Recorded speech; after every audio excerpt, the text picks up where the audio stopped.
สบายดีน้องนุชมาตอนค่ำๆพี่น้องมืดสิค่ำแท้ๆแล้วนี่มาดึกไปกิวแคมมาก็เลยมาแวะลินน้ำน้องนุชเป็นยังไงเนาะเป็นยังไงซกเศร้าหน้าเศร้าอยู่ฮะบ่ได้แต่งหน้าดิมาดับน้ำเถอะบ่บ่มะนาวบ่น้ต้มน้ำอับ ได้ต้มอาบมาเนี่ย ตัวอับเลยซื้อขนมมาฝากมานึกซื้ออันบ่รถพี่น้องกดอวยเลยกิวแคมมาทางมันเปื้อนเนาะซื้อของฝากของตอนเล็กน้อยให้น้องนุชพี่น้องเนาะซื้อของกินเลยมีซีนสวรรค์มียังบะจักเมื่อกี้จับยิดใส่ไข่พะโล้เลยตีเอาไม่เมียนก่อนก็ได้พ่อแม่ก็อยู่เพื่อนนะโดยอยู่งานแหละดินนำข้าวโพดของนุชก่อนว้าเห็นยังกินอ่ะว้าเธอสบายดีเลยสบายดีไอ้ดินเห็นบ่สบายดีไอ้ออดสบายบ่เป็นยังไอ้ออดบ่สบายบ่เป็นยังอ้าวอยู่นอกแล้วเนาะมันแจ้งเลยโอ้ยน้องนุชบ่ได้อาบน้ำเถอะบ่บ่โอ้ยหนาวเนาะบ่นึกน่าจะบ่ได้อาบน้ำนี่เบิ่งพี่น้องเนาะสภาพรถมอเตอร์ไซค์เปื้อนแห้งเนาะฝนตกในน้องนุชก็บ่ได้ฮดผักฮดพืชเนาะฮดหญ้าฝนตกอันนี้มันเปื้อนบ่มันขุ่นบ่อันน้ำสร้างคุณน้อยหนึงขุ่นอยู่เลยเบิ่งดูถ้าฝนตกแห้งเทคุณหลายมื้อนี้วันศุกร์พี่น้องเนาะมื้ออื่นวันเสาร์วันอาทิตย์น้องนุชสิไปจ้างบ่ถ้าฝนบ่ตกก็ได้ไปมื้อนี้ฝนตกแล้วเนาะเลยใส่ดีอยู่เด้คือสิอุ่นดีเนาะอันนี้มันใส่ยังอีกทรายน้ำใส่น้ำก็ใส่ลงรูปนี่บ่บ่แม่นดิบ่ไปอันไปพูดนี่ตักน้ำใส่นี่ล่ะเจ้าบ่ได้เฮ็ดมันยังบ่มีได้เหือฮะยังบ่มีได้เฮ็ดตักน้ำใส่นี่เท่านั้นล่ะตักน้ำใส่นี่แล้วก็ไล่ไปห้องน้ำพี่น้องเนาะพูดเนาะแล้วก็ใส่ฟังกันบ่เลยฟังลงดินใส่เขียวๆพี่น้องเนาะลองเฮ็ดดูน้องนุชสิตักน้ำใส่นี่แล้วมันจะไล่ไปพุ่นทีเดียวนะต้องเฮ็ดสูงๆจังหน่อยได้มันถึงดีเนาะสำนึกก็ได้เห็นบ่สำนึกก็ได้เหรอไล่ไปห้องน้ำพุ่นพี่น้องเนาะ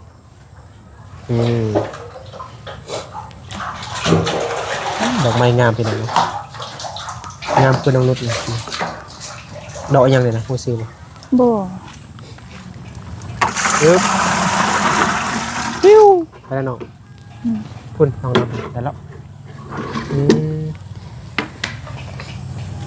ทำเป็นขี้เหงื่อยันแต่มันตันเนาะมันทอในได้กดมาอีกเลยเป็นซีดานเนี่ยก็ตายครึ่งนึงเนาะน้องนุชเป็นซีดานเนี่ยก็ตายครึ่งนึงแล้วเนาะพี่น้องเนาะมันสิต้นมันสิเน่าฮะเน่าเลยนะว่าต้นมันสิเน่าบ่ได้กินมากซ้ำปีดีเนาะบ่แมงกินFC เนาะมาให้เห็นบ่ดึกเลยทักทายสบายดีพี่น้องบัดสักครู่ทุกคนเด้อบ่ดึกอยู่บ้านของน้องนุชเนาะบ้านดงหลวงเมืองเพียงแขวงไสยะบุรีสปปลาวเหนือเนาะมาช่วงค่ำๆจักหน่อยเลยพี่น้องเนาะน้องนุชก็ยังบ่ได้อาบน้ำพี่น้องเนาะขนาดบ่ได้อาบน้ำได้ก็ยังหน้าแบบงามๆใสๆเนาะเอาไปเป็นดาราได้เลยเนาะน้องนุชไกสิฮอดบุญกองเขาใหญ่นี่บุญกองเขาใหญ่ไปเป็นนางแบบนางงามพอย้วนเฮาก็มีเนาะมีแต่ว่าบ่ได้เข้าประกวดบ่ได้เข้าประกวดผู้สาวย้วนเฮานี่เป็นคนบ่สูงติบ่คนเตี้ยก็เลยเขาบ่เอาเนาะมีแต่คนมงเนาะอันบ่เลยคนมงแล้วก็คนลาวลุ่มพี่น้องเนาะสาวเมืองเพียงมันนึกยังเป็นพญาติอยู่พี่น้องพญาติเขาเป็นวัดเป็นไอยังบ่ดีเถอะกินยาก็ยังบ่ดีเถอะ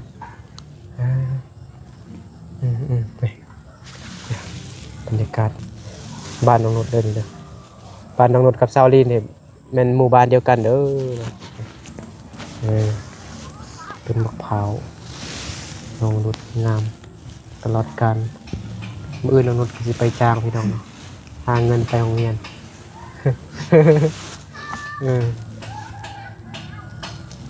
ตอนนี้ก็5 โมงถ้าฝนบ่ตกนี่มันก็แจ้งอยู่พี่น้องเนาะมาเลาะลินแถวนี้นะพี่น้องเนาะน้องนุชก็บ่ได้เฮ็ดเวียกหยังแล้วแม่นบ่ บ่ได้เฮ็ดเฮ็ด ได้ เบิ แล้ว ด เวีย แล้ ก ว นะฮะ เฮ็ดหมดแล้ว เฮ็ดเบิดแล้ว เลย ใส่กล่องล่างคือว่ามันมืดจังหน่อยเนี่ยเอาใส่กล่องหน้า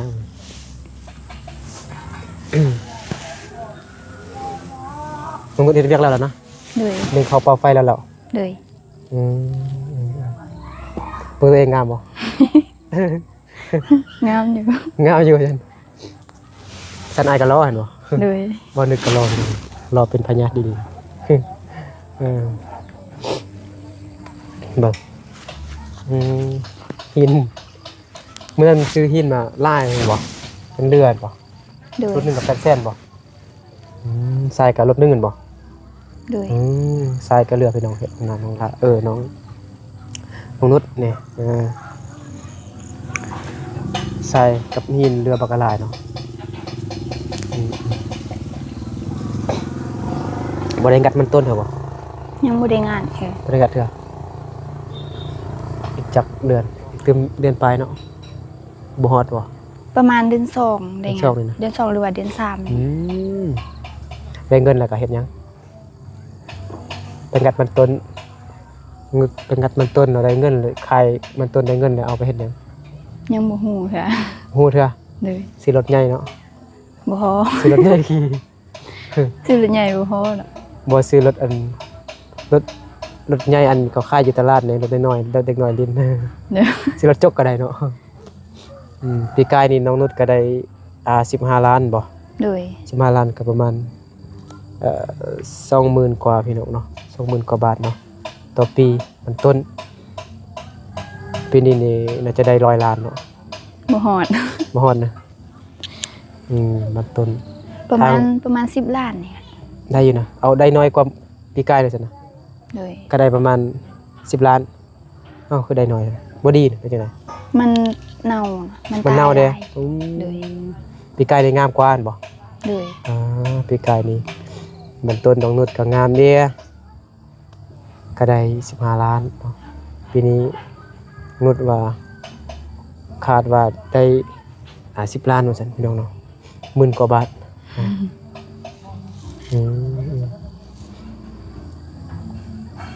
น้องนุชบ่คาดโรงเรียนติไปโรงเรียนทุกมื้อบ่ บางมื้อก็บ่ได้ไป เป็นหยัง เมื่อวานนี่ก็บ่ได้ไปฝนตกทางเปื้อนโหด ทางเปื้อนบินไปเอาเนาะ ต่อปีกบินไป ถ้ามีปีกก็บินไปแหละ น้องนุช15 ปีเห็นบ่ เลย เกือบ14 ปี 15 ปี 15 16 17 18อีก3 ปีไปหาเงินอยู่ไทยได้แล้วไปบ่ ไป ไม่บ่เป็นครูสำเนึก ก็อยากเป็นอยู่ แต่ว่าเป็นบ่ได้หรอก ไปยัง เรียนบ่เก่ง เรียนบ่เก่งได้นะมนุษย์ยังได้ที่1ที่2นะได้ที่1กันบ่ บ่ เดือนนี้นะ เดือนนี้ได้ที่ นะเดือนแล้วนี่ได้ที่1กันบ่ 2บ่ เอ้าคือว่าน้องว่าได้ที่1เทื่อนึงนะ บ่ที่2 ที่2เนาะที่2เนาะลงกับน้องล้าน้องไทยหลายคนลืมน้องล้าอยู่คิวแคมป์10 ปลายคนว่าซั่นในห้องนะในทีนึง3 เดือนแล้วว่าซั่น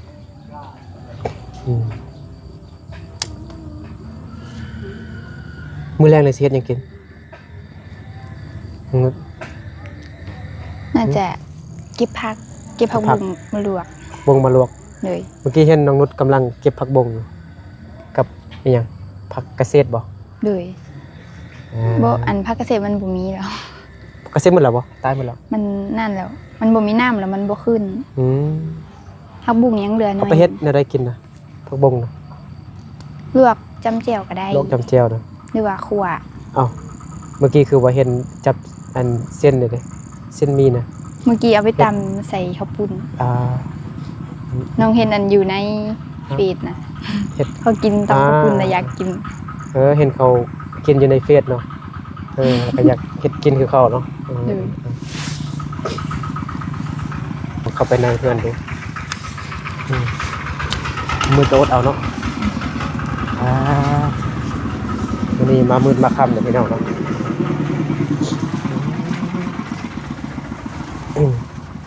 มากินข้าวเถอะป่ะ กินแล้ว ฮะกินแล้วนะ เลย โอ้พากันเบิ้งยังอ่ะนะโทรศัพท์เครื่องเดียวพากันเบิ้ง4-5 คนเนาะญาติกันเล่นเด้เบิ้งการ์ตูนบ่ฮะเป็นแมวการ์ตูนแมวพี่น้องเนาะการ์ตูนแมวซั่นอันนี้โทรศัพท์น้องนุชบ่ เลย มีแต่เครื่องเดียวบ่ เลยมีแต่เครื่องเดียว โอ้เครื่องเดียวนี่ลินเบิ่งนำกัน6 คนบ่เวลาเบิ่งนั่งนี่ก็เอาเฮ็ดอันเป็นรองควางเนาะในจอเป็นรองควางตั้งมาแล้วก็เบิ่งนั่นน่ะ เลย โทรศัพท์ผู้ใดซื้อให้เนาะน้องนุช ซื้อให้ ซื้อให้จักล้านนะ ประมาณ ล้านปลาย ล้านปลายนี่ เนาะ6 ล้าน ล้านปลาย คือ6 ล้านนี่คัน6 ล้านนี่ซื้อ iPhone มือ2กันได้เลย iPhone 11 อันนี้โทรศัพท์มือสอง อันนี้มือ2วะ เลย อ๋อก็พอใส่ได้อยู่เนาะเบิ่งการ์ตูนเบิ่งหนังอะไรยังก็ได้พี่น้องเนาะนี่ทางครอบครัวเบิ่งโทรศัพท์หน่วยเดียวพี่น้องโอ้ถ้าบ่นึกถึงเลขก่อนสิซื้อเลข6 ตัวตลอดบ่ถึง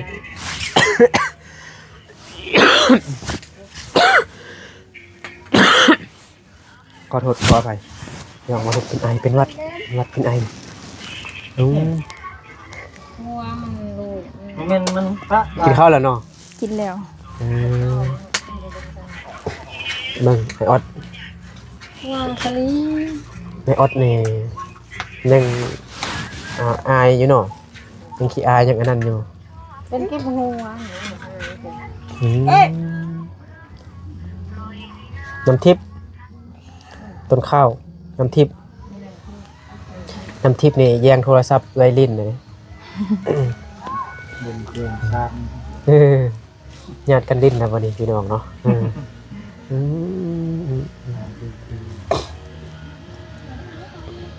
ไอ้ก็ชาติแต่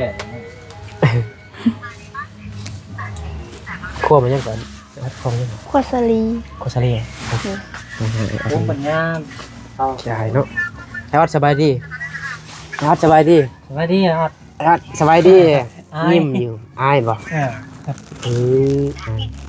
ช่ กินสลี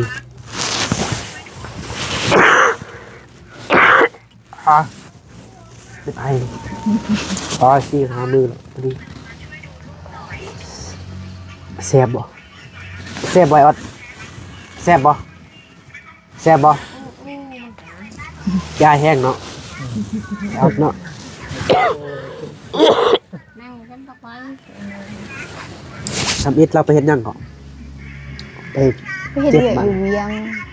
เฮ็ดเวียกเวียง แต่งั้นมันอันนี้จะไปเวียงมามัน งานมัน น้ำตัวคอยเนี่ยจะไข่เนี่ยไข่ เป็นไข้ เป็นไข่เป็นมันอยู่นะเกิดเป็นไปหาเบอร์หนึ่งเป็นก็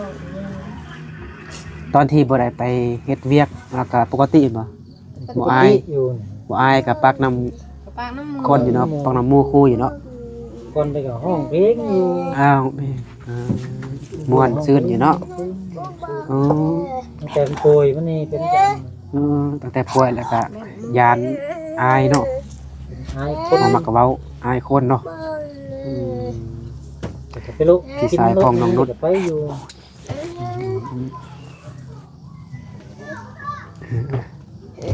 ถึกเขาเจ้าเฮ็ดให้บ่ถึกต้องอะหยัง ไปตรงเครื่องโอ้ ของเขาเนาะ เดี๋ยวป่วยเดี๋ยวรถ อันยังน้ำทิพย์ฮะยังฮะ โทรศัพท์แบตหมดแล้ว โทรศัพท์แบตมันแล้ว หน้าไปเบิ่ง ขนมกินหรอบ่ขนม ขนมนายกินขนม ขนมไหม เอาขนมกินอย่างไร ขนมอยู่เปกันยังอย่าบอกน้องไอ้เบิ่ง หายเขา น้ำทิพย์มาเอาขนมอยู่เปียกันยังอยู่บ่เมื่อกี้ก็เอาให้พวงนึงเดี๋ยวมาขนมให้น้องน้ำทิพย์ก่อนรถเพื่อนหมดพี่น้องเนาะต้มหลายพุ่น บ้านน่ะน้องบ้านเบิ่ง เฮ้ นั่น เบิ่งมัน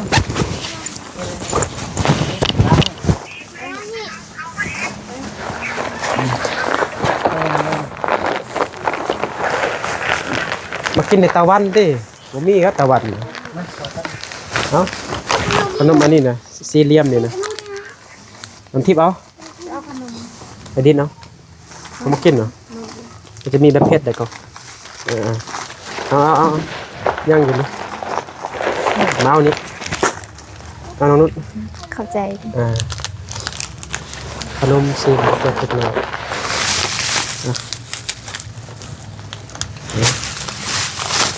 เอาหมดเลยทั้งทงเลยเอาใส่ทงเลย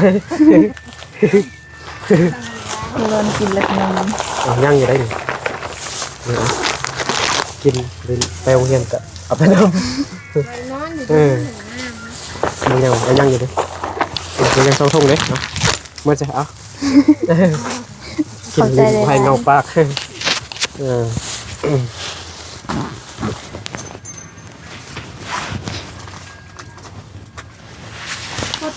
เป็นไอเรารู้สึกเจ็บหัวไอแล้วก็เจ็บนั่งท้องไอแห้งผู้ใดเป็นวัดนะผู้ใดเป็นใคร อ่อนหน่อยน้อยเป็นรัก น้ำทิพย์วะ น้ำพริก เป็นวัด เป็นรักอันนี้ เป็นวัดเป็นไอคือกันนะที่คือเบานึกเลย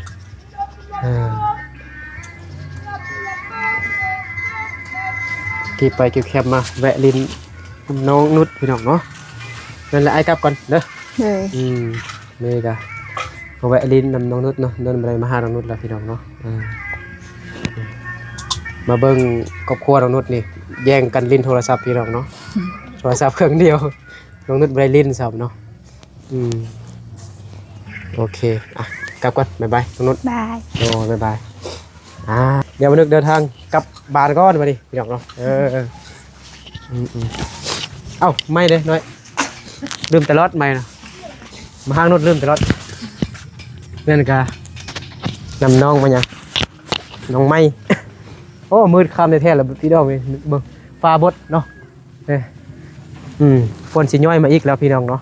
อาจจะ4-5 มื้อพุ่นแหละฝนตกพี่น้องเนาะเห็นบ่มันมืดโอเคขอบใจขอบคุณพี่น้องทุกคนที่เข้ามาติดตามรับชมคลิปแต่ต้นจนจบเด้อเนาะเนาะบ้านน้องนุชเนาะตาอีต้นโทรศัพท์หน่อยนึงกะ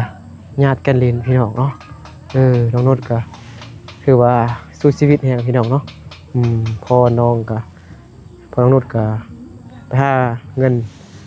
ทุกมื้อพี่น้องเนาะทุกวันเนาะไปหาเงินได้เงินมากะซื้อเป็นข้าวกินเป็นอาหารต่างๆเนาะเนาะหาเช้ากินค่ำเนาะน้องนุชพี่น้องเนาะผู้ใดอยากช่วยน้องเนาะดำเล็กดำน้อยเนาะสามารถติดต่อหาบ่าวนึกได้เนาะบ่าวนึกยินดีเป็นสะพานบุญให้ได้ตนแห่งเนาะขอบคุณน้องนุชเนาะเมื่อหมู่บ้านนี่ก็มีแต่บ้านน้องนุชนี่ค่อนข้างลำบากจักหน่อยได้พี่น้องเนาะโอเคไปก่อนแหละพี่น้องเนาะเดี๋ยวสิมุดสิค่ำแล้วพี่น้องบ่นึกก็สิอาบน้ำอาบท่าได้โอเคสบายดี